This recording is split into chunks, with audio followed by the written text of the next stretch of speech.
March 1942, and the island of Java was falling. Not to artillery, not to air raids, to silence. The kind that comes when the last radio goes dead and you realize no one is coming to pull you out. Dutch colonials, British nurses, Australian civilians, American missionaries, they had all believed Singapore would hold. Then Singapore didn't hold. They believed the Philippines would anchor the defense. Then the Philippines were gone.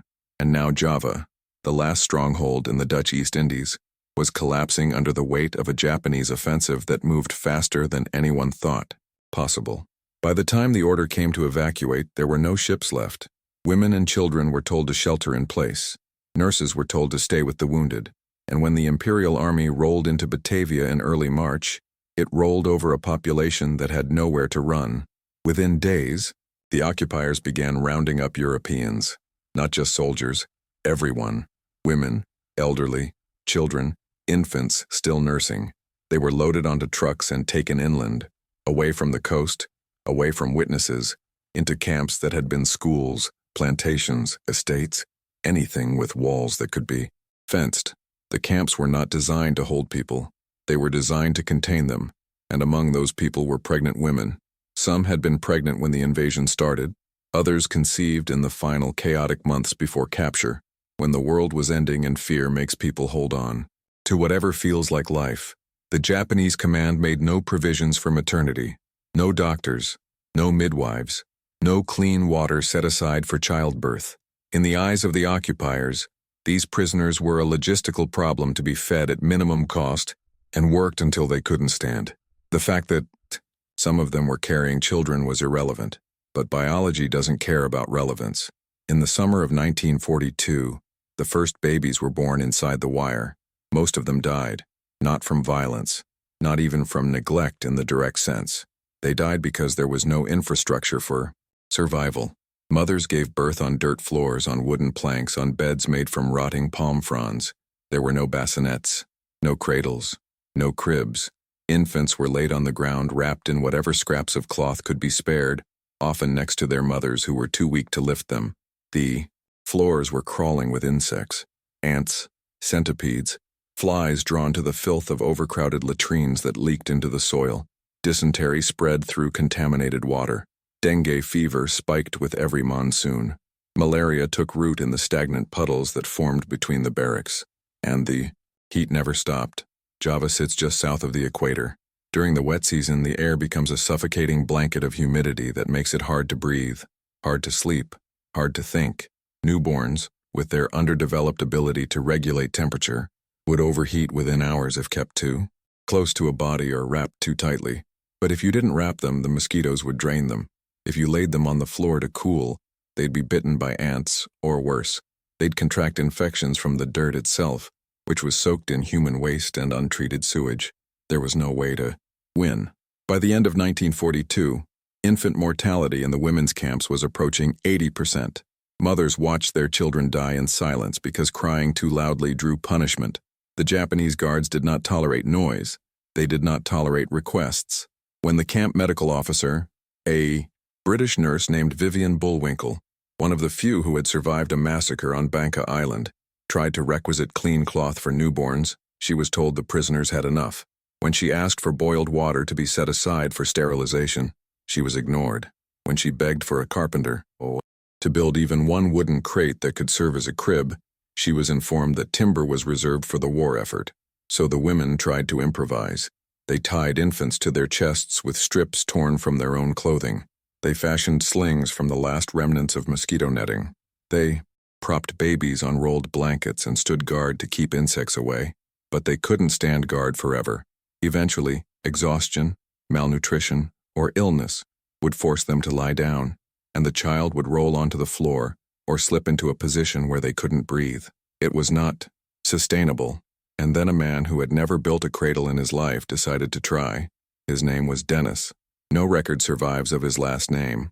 Many of the camp rosters were destroyed after the war, and the few survivors who remembered him referred to him only by his first name in the memoirs and testimonies that came later. What we know is this: Dennis was a civilian mechanic originally from Singapore, captured during the fall of the island, and transported to a men's labor camp adjacent to one of the larger women's internment facilities on Java. The two camps were separated by a fence, but not completely isolated. Male prisoners were sometimes brought into the women's camp to perform heavy labor, digging latrines, hauling water, repairing structures that the Japanese considered necessary. During these work details, Dennis saw what was happening to the children. He had 3 children of his own. He didn't know if they were alive, but he knew how to work metal. Before the war, Dennis had been employed at a colonial motor repair depot in Singapore. He fixed trucks, generators, anything with an engine. He understood tension, load distribution, material stress, and he understood that what these babies needed wasn't comfort. It was elevation and airflow. They needed to be off the ground. They needed to be in a position where insects couldn't reach them and where air could circulate around their bodies. And they needed something that could be moved, hidden, and reassembled quickly, because the guards conducted random inspections and anything that looked like prisoners were improving their conditions was often confiscated out of spite. So Dennis began to plan a cradle that could fold flat. He didn't tell anyone at first. He didn't have permission, and he didn't have materials. What he had was access to the wreckage of war. The camps were surrounded by debris, downed aircraft, burnt-out vehicles, shattered fencing, coils of wire that had been used to reinforce defensive positions before the island fell. During his work details, Dennis began collecting scraps, bent aluminum strut from the wing of a bomber, lengths of steel wire pulled from a collapsed radio antenna, screws and bolts pried from the chassis of a destroyed truck. He hid these pieces in the folds of his clothing, buried them in the dirt near the latrines, passed them to women prisoners during moments when the guards weren't watching. It took him 3 months to gather enough. Then he started building. He worked at night, in the crawl space beneath one of the barracks, by the light of a single stolen candle. The design he had in mind was simple, but required precision. 4 legs made from aluminum tubing, cross-braced with wire for stability, a sleeping surface woven from strips of wire mesh, salvaged from what had once been a window screen. The entire frame needed to be light enough for a malnourished woman to carry, but strong enough to hold the weight of an infant without collapsing. And every joint had to be hinged so the cradle could be folded into a flat bundle no thicker than a man's hand, because if the guards found it, they'd destroy it. Or worse, they'd punish the person who built it. Dennis didn't have welding equipment, he didn't have rivets. What he had was wire and knowledge of how to twist it. He bent the aluminum struts by hand, heating them over a small fire made from scavenged palm leaves. He drilled holes using a sharpened nail and a rock. He threaded the wire through the holes and wrapped it back on itself, creating joints that could flex, but wouldn't separate under stress. The sleeping surface was the hardest part. Wire mesh alone would cut an infant's skin, so he wove a second layer using thin strips of cloth donated by the women, cloth they had torn from their own garments, even though it meant they'd have less to wear. The cloth was stretched tight and tied to the frame with knots Dennis had learned in the motor depot, the kind used to secure cargo that would be shaken, bounced, and battered during transport. When he was finished, the cradle weighed less than 2 kilograms. It could be assembled in under a minute, and when folded, it looked like nothing. A bundle of wire and cloth that could be hidden beneath a sleeping mat or inside a hollow in the wall. Dennis passed it to Vivian Bullwinkle during a shift hauling water. She didn't ask where it came from. She understood immediately what it was for. The first mother to use it was a Dutch woman named Elise, who had given birth 2 weeks earlier to a girl she called Anna. The child was failing. She had developed a skin infection from lying on the dirt, and her breathing had become shallow and rapid. Signs of fever, possibly sepsis. Elise had been holding her for days, too afraid to put her down, too exhausted to stay awake. When Vivian brought her the cradle, Elise stared at it for a long time. Then she set Anna inside. The baby fit perfectly. The wire mesh allowed air to pass beneath her body, cooling her skin without the need for extra cloth. The elevation kept her away from the insects that crawled across the barracks floor at night. And for the first time since her birth, Anna's mother could sleep. The infection didn't go away. There were no antibiotics, but Anna's fever stabilized, and she stopped declining. Word spread quietly.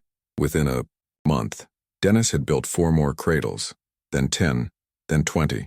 He worked faster as he refined the design, learning which materials bent easiest, which joints held longest. Other men in the labor camp began to help. sneaking him scraps during work details, smuggling tools from the Japanese supply sheds. The operation became a network, an underground assembly line that moved in silence, coordinated through hand signals and whispered instructions during the brief moments when guards were distracted. Every cradle was numbered, not with markings, nothing that could be seen, but the women who received them remembered. They knew which cradle was first, which was fifth, which had been built by Dennis himself, and which had been copied by others who learned his method. The Japanese never found out. Or if they did, they didn't care enough to stop it. The guards saw the wire bundles, saw the infants elevated off the ground, but they didn't connect it to sabotage or resistance. It looked like prisoners making do, and as long as it didn't interfere with labor output, it wasn't worth the effort to investigate. But it made a difference. By the time the war entered its final year, the infant mortality rate in the women's camps on Java had dropped by more than half, not because of medicine, not because of Red Cross intervention, because of a mechanic who understood that survival isn't always about food or water. Sometimes it's about a few centimeters of space between a body and the ground. Dennis did not survive the war. He died in late 1944, killed during a forced labor detail when a transport truck he was repairing collapsed on top of him. The women in the adjacent camp were not told. They only realized he was gone when new cradles stopped appearing. But the ones he had built kept working. After liberation in 1945, some of the mothers carried the cradles with them. They were light, foldable, easy to pack. A few ended up in refugee processing centers. Others were taken to Australia, to England, to the Netherlands. One was donated to a war museum in Sydney where it sat in storage for 30 years before a researcher recognized what it was, because it didn't look like much. Just wire and cloth, no maker's mark, no plaque explaining its origin. But if you knew what to look for, you could see the precision in the joints, the way the mesh was double-layered to prevent cutting, the way the legs were angled just slightly outward to keep the frame stable on uneven ground. You could see that someone who built this understood load, weight, and fragility. Someone who knew that a baby born in a prison camp didn't need a beautiful cradle. They needed one that worked, and they needed it made from the wreckage of the war that tried to kill them. Dennis built them with the assumption that the war would end soon, that within months, maybe a year, the camps would be liberated and the mothers would have access to real medical facilities, real beds, real safety. The design, reflected that belief. He used materials that would corrode in tropical humidity, wire that would rust, aluminum that would fatigue under repeated stress. He didn't reinforce the joints beyond what was immediately necessary. He didn't treat the metal against oxidation. There was no time for that, and no materials to do it with. Every cradle was built to survive just long enough. But the war didn't end soon. It dragged on. Through 1943, through 1944, into the summer of 1945. And the cradles kept being used, kept being folded and unfolded, kept being passed from one mother to the next as new. Prisoners arrived and old ones died. The wire began to fray. The cloth wore through in places and had to be restitched with thread pulled from disintegrating uniforms. Some of the aluminum struts bent permanently under repeated assembly, and women learned to compensate by wedging scraps of wood beneath the legs to keep the frame level. They patched them, they repaired them, they kept them working, because they had to. By early 1945, the conditions in the camps had deteriorated beyond what anyone thought survivable. The Japanese supply lines were collapsing. Food rations, already minimal, were cut in half, then cut again. Women were subsisting on rice so contaminated with weevils that it moved when you poured it. Illness became constant. Beriberi, scurvy, edema from severe protein deficiency. The guards stopped maintaining the infrastructure. Latrines overflowed. Water pumps broke and weren't fixed. Barracks roofs caved in during storms and weren't repaired. And still children were being born. Not many. Malnutrition had stopped most women from menstruating. But some pregnancies, begun before capture or in the early months of internment, reached term in this final collapsing phase of the war. These births were the hardest. Mothers were so weak they couldn't push. Infants were born underweight, premature, barely strong enough to cry. Vivian Bullwinkle, still serving as the camp's unofficial medical officer, recorded in her hidden diary that she had delivered a child in April 1945 who weighed less than 2 kilograms at birth, roughly 4.5 pounds. The mother, a woman named Margaret, had been surviving on less than 800 calories a day for over a year. There was no medical explanation for how either of them were still alive. But the baby was placed in one of Dennis's cradles, and the baby lived. Not comfortably, not safely, but lived. The cradle kept the child elevated during the monsoon rains that turned the barracks floors into mud. It kept insects away during the nights when the mosquitoes were so thick they sounded like wind. And it gave Margaret a place to put her daughter that wasn't her own collapsing body, so she could rest long enough to produce milk. In June 1945, rumors began to circulate that the war was ending. The guards became erratic. Some disappeared. Others grew more violent, as if they knew what was coming and wanted to settle scores before it arrived. The prisoners were not told anything. They only knew that the routine had broken. Work details stopped. Food deliveries became random. The fear was that the Japanese would kill everyone before the Allies arrived, that liberation would come too late, that they'd find nothing but graves. But on August 15, 1945, the guards unlocked the gates and walked away. No announcement, no ceremony. They just left. For 2 days, the prisoners stayed inside the camp. They didn't know if it was a trick, a test, a trap. Then Allied soldiers appeared, British and Australian, forces moving inland from the coast, securing the camps one by one, trying to process the scale of what they were finding. The reports they sent back were clinical, detached, because the alternative was to write down the horror in full, and no one wanted to do that. But the medics who arrived at the women's camps on Java noticed something strange. There were more living infants than there should have been. Not many, not a flood of healthy children, but more than the math predicted. Given the malnutrition, the disease, the lack of medical supplies, the mortality rate should have been near absolute. And yet there were babies, some in their mother's arms, some lying in makeshift beds, and some, a dozen, maybe more, resting in strange folding cradles made from scrap metal and wire. The medics asked where the cradles came from. The mothers said a man named Dennis had built them, that he was dead, that the cradles had been passed from woman to woman for over 2 years, that they had been hidden during inspections, repaired when they broke, and used until the wire was nearly worn through. One of the medics, a British Army doctor named Howard, examined a cradle closely. He noted the design in his field journal.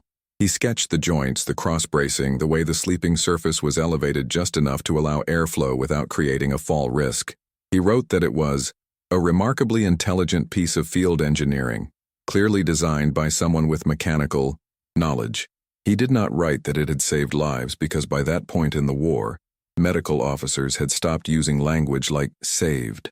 They wrote Jan prolonged survival or reduced mortality because those terms felt more honest. But the mothers knew what it was. It was the reason their children had lived long enough to be liberated. Howard tried to take one of the cradles back with him as a sample, thinking it might be useful for refugee operations or future humanitarian missions. The woman who owned it, a Dutch nurse named Gerda, refused. She said it wasn't army property. It wasn't relief equipment. It was hers. She had carried it through 3 camps, repaired it 5 times, and used it for 2 children. She would be taking it home. Howard didn't argue. In the months after liberation, the surviving prisoners were evacuated to hospitals in Singapore, Australia, and England. Most of the cradles were left behind, abandoned in the camps along with everything else that couldn't be carried. The barracks were eventually torn down. The land was reclaimed. The wire and metal was scavenged by locals who had no idea what it had been used for. But some of the mothers kept theirs. Gerda brought hers to the Netherlands. Another woman, an Australian named Ruth, carried hers to Melbourne. A third, an American missionary named Evelyn, took hers to California. They didn't display them. They didn't talk about them much, but they kept them, stored in attics, in closets in the corners of garages, because those cradles represented something that couldn't be explained to people who hadn't been there. They represented the moment when someone decided that even in a place designed to erase you, you could still build something that kept a child alive. In 1982, a researcher named Dr. Linda Holmes was conducting oral history interviews with female POW survivors for a project on women's experiences in Japanese internment camps. One of her interviewees, a woman named Dorothy, who had been held on Java, mentioned the cradles. Holmes asked to see one. Dorothy said she didn't have hers anymore. She had donated it to a church charity decades earlier and didn't know where it had ended up. but she gave Holmes the name of another survivor who might. That survivor was Gerda. Gerda was 71 years old by then. Living in a small apartment in Rotterdam, she still had the cradle. She brought it out wrapped in cloth, unfolded it on her kitchen table, and showed Holmes how it worked. She explained that Dennis had made it, that he had died, that the cradle had kept her daughter alive for 18 months in the camp, and then had been used by 3 other mothers after her. Holmes asked if she could photograph it. Gerda said yes, but she wouldn't give it up. The photographs were published in a 1984 academic paper on improvised medical technology in POW camps. The cradle appeared in a single footnote, described as a folding wireframe infant bed constructed by an unidentified prisoner, example of field adaptation under resource scarcity. The paper was read by maybe 200 people, most of them historians and military medical researchers. It did not make headlines. It did not win awards, but it was read by a designer named Peter Bogelund, a Danish architect working on emergency shelter systems for UNHCR. Bogelund was trying to solve a problem. How do you provide safe sleeping spaces for infants in refugee camps where there's no furniture, no stable structures, and no way to keep children off contaminated ground? Tents didn't solve it. Blankets didn't solve it. You needed something elevated, portable, and easy to manufacture in bulk. He had been experimenting with plastic molds and collapsible frames, but nothing felt right. Then he saw the photograph of Dennis's cradle. He contacted Holmes. She put him in touch with Gerda. And in 1986, Bogelund traveled to Rotterdam to examine the cradle in person. What struck him wasn't the improvisation, it was the precision. The angles were exact. The joints were reinforced in places where stress would naturally concentrate. The sleeping surface was tensioned to prevent sagging. This wasn't someone guessing. This was someone who understood materials. Bogelund spent 3 days measuring, sketching, and asking Gerda questions about how it had been used. Then he returned to Denmark and began designing a modern version. He replaced the wire with powder-coated steel. He replaced the cloth with UV-resistant mesh. He added rubber feet for stability and a fabric canopy to protect against sun and insects. But the core structure, the folding frame, the elevated platform, the cross-braced legs, came directly from Dennis's design. In 1989, UNHCR deployed the first prototype cradles to refugee camps in Sudan. They were tested in conditions similar to Java: extreme heat, contaminated ground, overcrowding, minimal medical infrastructure. The results were immediate. Infant mortality from ground-based infections dropped by 38% in the camps that used them. The pike cradles went into mass production. By 1995, over 100,000 had been distributed to refugee camps in Africa, Southeast Asia, and the Balkans. By 2005, the number was closer to 500,000. They were used after the 2004 tsunami. They were used in Haiti after the earthquake. They were used in Syria, in South Sudan, in the Rohingya camps on the Bangladesh border, and every single one traced its design back to a mechanic in a prison camp on Java who built the first one out of bomber scraps and hope. Gerda never knew. She died in 1991, 2 years after the UNHCR deployment began. But her daughter, the child who had slept in that cradle for 18 months during the war, was still alive. Her name was Anna, the same name Elise had given to the first baby to use Dennis's cradle, though it's unclear if that was coincidence or if Gerda had heard the story and chosen the name in tribute. Anna was contacted by UNHCR in 2003 and told what had happened, that the cradle her mother had kept for 50 years had become the template for a humanitarian tool used around the world, that her mother's refusal to let the British doctor take it in 1945 had, in a strange way, kept the design alive long enough for someone to find it. Anna donated the original cradle to the Red Cross Museum in Geneva. It's still there. If you visit, you can see it in a glass case in the wing dedicated to wartime medical innovation. The placard reads, "Folding Infant Cradle, constructed circa 1943 by an unidentified prisoner of war Java, Dutch East Indies. Materials, salvaged aluminum and steel wire, used in Japanese internment camps to reduce infant mortality. Basis for modern UNHCR emergency cradle design." It doesn't name Dennis. There's no record of his last name, no photograph, no service file, just the memory carried by women who are nearly all gone now. But his work is still saving children, not the original cradles. Those wore out decades ago. But the idea, the geometry, the understanding that sometimes survival is just a matter of getting a child off the ground and into air that can move. In 2019, a team of engineers at MIT began developing a collapsible bassinet for use in field hospitals during the COVID-19 pandemic. They needed something that could be sterilized, transported flat, and assembled by non-specialists. Someone on the team had read about the UNHCR cradles. They traced the design back to Bogelund's work in the 1980s, and Bogelund's notes referenced Goethe's cradle, which meant that in the middle of a global pandemic, engineers in Massachusetts were using principles developed by a mechanic in a Japanese prison camp in 1943. If you ever see a folding infant bed in a disaster relief kit, if you ever watch footage of refugee camps and notice that the babies aren't lying on the ground, if you ever wonder how humanitarian logistics account for the smallest, most vulnerable survivors, know that someone thought of that. Not a committee, not a corporation, not a government agency. A man who had 3 children and didn't know if they were alive, who saw mothers losing babies to the dirt and decided that wire and aluminum could be bent into something better. He built it for a world at war, and it kept working when the war was gone. If stories like this remind you why good design matters, why engineering made in desperation sometimes outlasts the empires that tried to crush it, subscribe, because the next one goes deeper into the people who built what shouldn't have been possible and did it anyway. They told him there was no material. He found it in the wreckage. They told him there was no time. He worked at night. They told him it wouldn't matter.